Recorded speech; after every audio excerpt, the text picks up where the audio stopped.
पाकिस्तान के अदालती निज़ाम और मजहबी कवानीन के मुबैना गलत इस्तेमाल पर सवालात उठाए गए हैं और मुतालबा किया गया है कि पाकिस्तान के GSP प्लस के स्टेटस पर नजरसानी की जाए।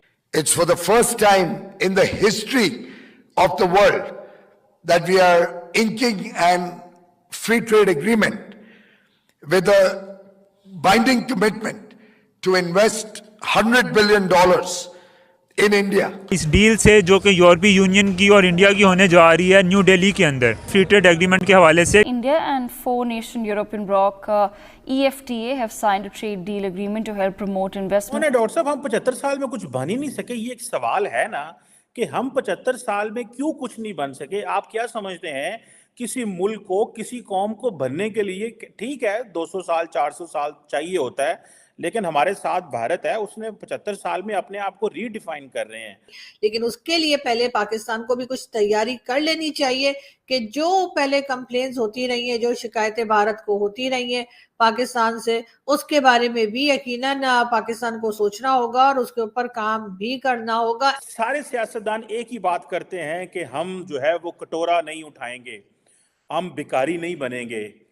आपको क्या लगता है ये कटोरा दोबारा उठाना पड़ेगा? इस वक्त वैसे भी पाकिस्तान को अगर देखा जाए या भारत को देखा जाए तो भारत की इस वक्त जो पोजीशन है उसको देखते हुए लगता तो यही है कि भारत को पाकिस्तान की कोई खास जरूरत नहीं है। पूरा वीडियो देखेंगे तो यूरोपियन यूनियन के साथ हमारे कुछ समझौते हुए हैं EFTF। इसमें 4 कंट्री हैं बेसिकली जो हमारी भारत में, हमारे प्यारे भारत में अगले 10 साल तक के लिए एक बहुत बड़ा इन्वेस्टमेंट करेंगी और अगले 5 साल के लिए एक कुछ प्रायोजन किए गए हैं जिनके बारे में वीडियो के लास्ट में बात करेंगे। पहले पाकिस्तान का रिएक्शन देखते हैं, पाकिस्तानी क्या बात कर रहे हैं और किस तरीके से पाकिस्तानी हमेशा अपने आप को इंडिया से कंपेयर करते हैं और बनता भी है कंपेयर करना, क्योंकि दोनों एक थे। आज भारत कहाँ है, पाकिस्तान कहाँ है। पहले पूरा वीडियो देखते हैं, वीडियो के बाद करते हैं इस टॉपिक पर बात। प्लीज चैनल को सब्सक्राइब करेगा। मैं मिलता हूँ वीडियो के। कौन है डॉक्टर साहब, हम 75 साल में कुछ बन ही नहीं सके, ये एक सवाल है ना कि हम 75 साल में क्यों कुछ नहीं बन सके। आप क्या समझते हैं किसी मुल्क को, किसी कौम को बनने के लिए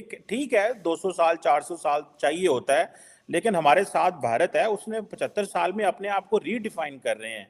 तो हम क्यों नहीं, अगर हम अरब्स थे, हम पर्शियंस थे, हम कुछ थे, हम टर्क्स थे, हम सेंट्रल एशिया, हम कौन है, मतलब हम अपने आप को 75 साल में रीडिफाइन ही नहीं कर सके, अपनी नई आइडेंटिटी नहीं क्राफ्ट कर सके अगर हम क्राफ्ट करना चाहते थे। पहली चीज मैं आपसे ये कहूंगा 75 साल क्यों गिनते हैं आप? हम यहाँ बैठे मोहनजोदारो के जमाने से। We are the Indus valley civilization, we been here for centuries. मैं टैक्सला पिछले हफ्ते देख के आया हूँ। टैक्सला बैठा हुआ है यहाँ क्राइस्ट से पहले, बल्कि क्राइस्ट का अपोस्टल टैक्सला आके रहा था। टैक्सला बैठा हुआ यहाँ 4000 साल से। वो मेहरगढ़ बैठा हुआ पता नहीं कहाँ से। तो सर हम पुरानी सिविलाइजेशन नई नहीं है। ये और बात है कि हम जवाल में चले गए, और हम जवाल में आज नहीं गए थे, बहुत पहले गए थे। बल्कि हमने इंडिया की हिस्ट्री में क्या रोल प्ले किया, अगर आप देखें, हमने इंडिया की हिस्ट्री में कोई रोल नहीं प्ले किया। रंजीत सिंह ने यहाँ के थोड़ा सा रोल प्ले किया हमारे लिए, बिल्कुल ठीक है, पर हम रंजीत सिंह को तो मानते नहीं। तो हमारी हिस्ट्री 75 साल से नहीं शुरू होती, बड़ी पुरानी शुरू होती है। हमारी अचीवमेंट्स क्या इन पुरानी चीज़ों में कौमें बनती है अचीवमेंट से। हमारी जो आज माशाल्लाह ये रूलिंग क्लास है, जो इतने बड़े अजीब नाम आते हैं, मैं नाम नहीं लेता, कोई पता कैसे कैसे नाम आते हैं। ये जो नाम आते हैं ये किस लिए आते हैं? ये को खुद तो नहीं बने थे, तो गोरों ने बनाए थे सारे।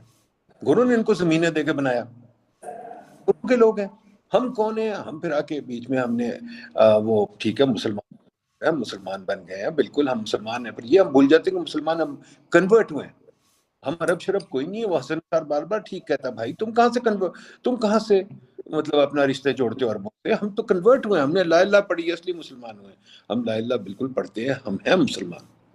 बट मुसलमान का ये मतलब तो नहीं कि आप अपना कोई नेशन ना अपना। एक चीज होती है आपकी स्पिरिचुअलिटी, बिलीफ, वो हमारी बिलीफ और स्पिरिचुअलिटी मुसलमान की, पर हम कम्युनिटी और एक माशरा नहीं बना सके क्योंकि हम आपस में बिटे हुए। फॉर एग्जांपल देखें ना, आप देखें इसको शिया सुन्नी का फसाद है, देवबंदी बरेलवी, मतलब सेक्टेरियन हमारे बड़े मसले हैं। हम एक दूसरे के साथ तक हमारी जो फरमान था यही था, इकट्ठे मिल के नमाज पढ़ो। हम इकट्ठे मिल के नमाज नहीं पढ़ सकते, मस्जिदों में जा नहीं सकते एक दूसरे फिरके से। हम बाकी लोगों को मानते ही नहीं। जो माइनॉरिटीज हैं, पाकिस्तान का जो झंडा है उसमें जो वाइट था वो 25% था। 25% हमारे पास माइनॉरिटी थी। अब तो शायद एक भी नहीं रह गई। तो हमने माइनॉरिटी को भी निकाल दिया। और जो 3 दिन पहले हुआ है लाहौर में, इसका मतलब है कि इस्लाम के ठेकेदार तो स्ट्रीट है। जो रियासत की रोज टीवी पे बात करते हैं, रियासत फिर ऐसे नहीं, सड़क पे हर बंदा जजमेंट नहीं पास कर। ये जो है कि वो जजमेंट पास कर रहे थे, वहां सबको मारने लगे थे और दुकानदारों ने बचाया है। पुलिस तो बाद में, दुकानदारों ने बचाया। तो जब पुलिस आई थी तो पुलिस को फिर रियासत की तरह बिहेव करना चाहिए था। उस औरत से माफी मंगवाने के बजाय उन लोगों को पकड़ना था।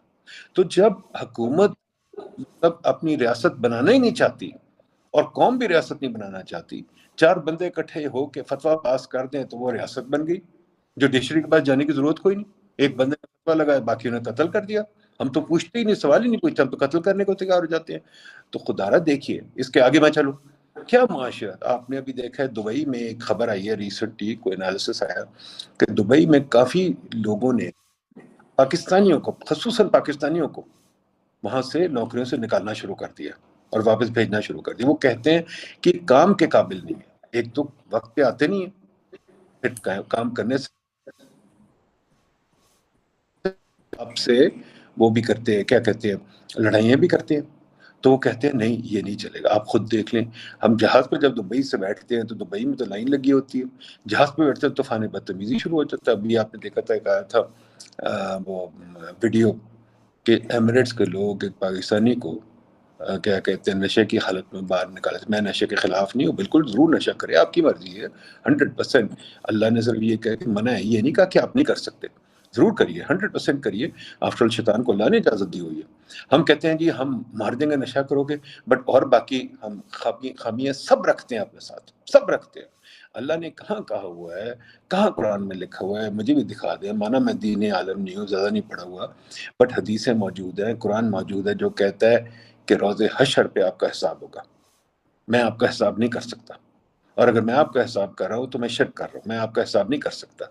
तो ये गांधी साहब ने अगले दिन बड़ा अच्छा कहा, भाई मेरे पास हक नहीं है किसी को कहना तुम काफिर हो, मेरे पास हक नहीं किसी को कहना कि तुम जहन्नम में जाओगे, पर ये तो यहाँ लेके बैठ। तो दोस्तों ये वीडियो यहाँ पर होता है ख़त्म। आपने देखा किस तरीके से इस वीडियो में जीएसपी और यूरोपियन यूनियन के साथ बहुत सारी चीज़ों को लेकर टैक्स फ्री और जवाने भर की बातें हुई। बेसिकली पाकिस्तान अपने आप को हर बार इंडिया से कंपेयर करता है, जो कि वाजिब है, जिसमें कोई दो राय नहीं है, कंपेयर करना बनता है। क्योंकि भारत पाकिस्तान आपको पता है 15 अगस्त 1947 को आज़ाद हुए थे। जी हाँ, 15 अगस्त हुए थे। 14 बताओ कि ये थ्योरी पाकिस्तान की गलत है, हिस्ट्री जाके आप पढ़ेंगे, दोनों देश ऑफिशियल तौर पर 15 अगस्त को ही आज़ाद हुए थे। उसके बाद सीन क्या होता है कि आज जो है पाकिस्तान कहाँ है, भारत कहाँ है। हालांकि पाकिस्तान जो स्टार्टिंग में ना, जब दोनों मतलब ईस्ट पाकिस्तान और वेस्ट पाकिस्तान, मतलब आज का बांग्लादेश और पाकिस्तान एक थे, तो इनकी जो ग्रोथ थी वो अच्छी खासी थी। इवन वो कंट्री, मतलब दोनों उस टाइम पे दोनों हिस्से के पास अच्छा खासा हिस्सा था। क्या था? अच्छा खासा एग्रीकल्चरल लैंड था, जिसमें अच्छा खासा पाकिस्तान का जो ईस्ट वाला हिस्सा था, ईस्ट पाकिस्तान, वहाँ धान, बम्पर धान होती थी। यहाँ पे भी बेहतरीन गेहूँ, मटर, बहुत सारी चीज़ें, सब कुछ अच्छा होता था। बट लिटरली हुआ क्या, बांग्लादेश तो चलो ठीक है, अभी अच्छी ग्रोथ पकड़ी हुई। पाकिस्तान को चस्का चढ़ा कश्मीर का, पाकिस्तान को चस्का चढ़ा अफ़गानिस्तान का, पाकिस्तान को चस्का चढ़ा ईरान से सिया सुन्नी वाला सीन का। तो और इनको बस इस्लाम, इनको थोड़ा सा इनको ओवरडोज हो गया इस्लाम का, और वो हैंगओवर उतर ही नहीं रहा। इस्लामिक कंट्री बनाई तो इस्लामिक कंट्री के चक्कर में इन्होंने अपने आप को जितना ख़त्म किया है उतना कोई भी कर नहीं पाया। इंडिया का भी कंपेयर अगर करें तो इंडिया और चीन का कंपेयर होता है। इंडिया चीन के कंपेयर में पर जो जीडीपी हो या आप देखें बहुत सारी चीज़ों, आज चाइना हमसे बहुत आगे। बट ये सीन अगर आप 90s में देखेंगे ना, तो चाइना हमसे पीछे था जीडीपी के रेशो में। तो आप समझ लाएं कि उस टाइम पे हमारी गवर्नमेंट ने कौन सी पॉलिसियों में कमी की, या उससे पहले कौन सी पॉलिसी में कमी की, और चाइना ने कौन से चेंजेस किए जिसकी वजह से आज वो बहुत आगे और हम बहुत पीछे हैं। सीरियसली आज हमारे यहाँ बहुत सारे चेंजेस हो रहे हैं। आज हमने सेमीकंडक्टर्स के लिए बहुत बड़ा इन्वेस्टमेंट किया गया। आप समझ सकते हो सेमीकंडक्टर की इंपॉर्टेंस, अगर आप थोड़े से टेक्निकल नॉलेज के बारे में जानते हो। और मेड इन इंडिया पे फोकस किया गया। ये सब चीज़ें अगर 90s और 80s, लेट 80s में स्टार्ट हो जाती ना, तो सीरियसली आज हम दुनिया की टॉप 2nd या 1st या 3rd अर्थव्यवस्था में होते। पॉसिबल था, क्योंकि हमारे अंदर पहले भी टैलेंट था, आज भी टैलेंट है, तब भी हम आगे हैं, तब भी टैलेंट था। तो आपको क्या कहना है, कमेंट अपनी राय दें, चैनल को सब्सक्राइब करें और इसी तरीके के लगातार आपको वीडियो मिलते रहेंगे।